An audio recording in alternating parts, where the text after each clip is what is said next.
Hari ke-27 mencari cuan dari sepetak kamar kosan. Tapi seperti yang teman-teman lihat ya, hari ini gue udah nggak di kosan lagi.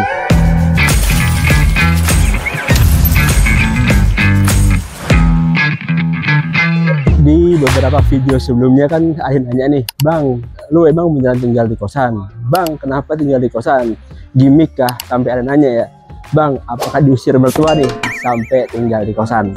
Jadi tuh gue bener, dalam sebulan kemarin emang tinggal di kosan cuy. Tapi kan ada keperluan, 1 bulan di daerah kabupaten, namanya Kabupaten Padang Lawas ya, tepatnya di daerah Sibuhuan. Di series ini gue pengen liatin nih teman-teman, kalau sebenarnya kita tuh bisa cari duit dari mana aja.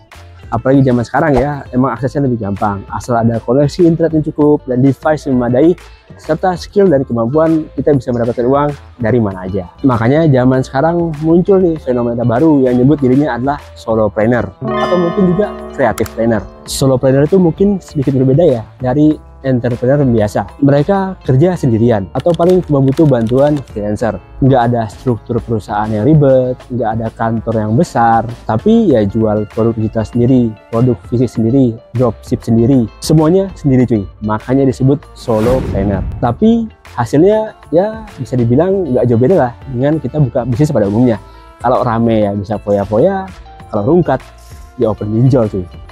Canda deh, nggak juga lah itu. Dan sekarang udah banyak ya platform yang mendukung untuk urusan solopreneur ini, seperti order management dan payment gateway itu udah ada kayak di Skylive ya. Terus untuk jualannya bisa menggunakan paid traffic di Meta ataupun di Google. Sampai balas chat itu juga udah ada AI yang bantuin. Jadi bener-bener kalau kita bangun suatu sistem itu platformnya udah lengkap banget. Jadi kalau kita bisa bangun sistem yang cocok dengan pola bisnis kita, menghasilkan uang dari mana aja itu bukan suatu hal yang mustahil. Kayak kemarin ya, gue tuh masih di tengah hutan di daerah yang namanya Barumun Nagari.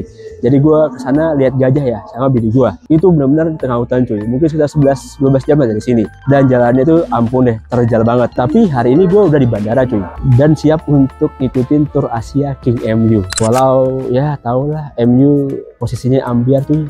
Kemarin udah hampir degradasi dan di final kalah pula. Gini amat nasib di defense MU ya, musim depan OTW masuk 2 lagi. Tapi tentunya nggak semua tentang solopreneur itu ceritanya indah cuy, karena bisa dibilang ya jadi solopreneur itu harus tahan banting. Bener-bener semuanya dikerjakan sendiri, semua keputusan di tangan kita. Kita mau nambah budget, kita mau scale up, kita mau matikan campaign, itu di diri kita sendiri. Harus paham nih semua hal, mulai dari marketing hingga operasional sampai keuangan ya kita sendiri yang ngatur. Nggak ada jam kerja yang jelas, bisa kerja cuma siang hari atau malah 24 jam. Ya kalau sakit nggak ada yang backup cuy. Makanya kalau kita nggak punya sistem, kita sakit, kita nggak bisa melakukan apa yang kita lakukan sekarang, otomatis pemasukan jadi mampet cuy. Ya bisa dibilang ini fair trade lah dengan segala kelebihan menjadi solopreneur ya. Tapi kalau kita udah punya sistem yang jelas plus mitigasi resikonya, ya kita bisa lebih bebas.